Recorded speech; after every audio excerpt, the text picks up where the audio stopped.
Un débat animé a récemment enflammé les réseaux sociaux, où les observateurs de la famille royale comparent avec passion les vies de Catherine, la princesse de Galles et Meghan, la duchesse de Sussex. La discussion, lancée sur Twitter, a rapidement pris de l'ampleur, chacun donnant son avis sur une question récurrente. Qui mène réellement la meilleure vie? Un internaute a particulièrement retenu l'attention avec une opinion tranchée, rejetant toute idée de rivalité. Selon lui, il n'y a pas de compétition. Il souligne que Catherine se prépare à devenir reine, tandis que Meghan se consacre à ses projets personnels en Californie. Le commentaire, teinté d'ironie, évoquait même les activités commerciales de Meghan, concluant que la princesse de Galles avait déjà gagné, estimant que Meghan n'avait même pas encore atteint le point de départ. Mais cette vision a rapidement été contestée.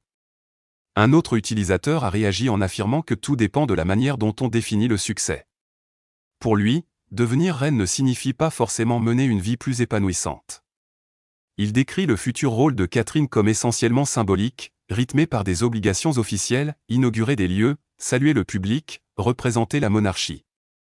Une existence qu'il compare à une prison dorée, faite de contraintes, de traditions et d'une exposition permanente. À l'inverse, Meghan est présentée comme jouissant d'une liberté bien plus grande. Depuis qu'elle a pris ses distances avec la famille royale, elle construit avec le prince Harry une vie plus indépendante à Montecito. Ses soutiens estiment que cette autonomie lui permet de se consacrer à ses projets personnels et professionnels, tout en élevant sa famille selon ses propres choix. Pour eux, la réussite ne se mesure pas à un titre, mais à la liberté et au bonheur.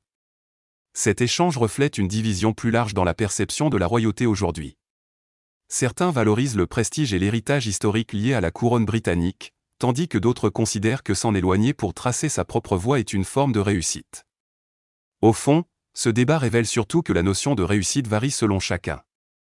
Entre le sens du devoir d'une future reine et la liberté d'une vie indépendante, ces deux femmes incarnent des visions très différentes d'une vie accomplie sous le regard du public.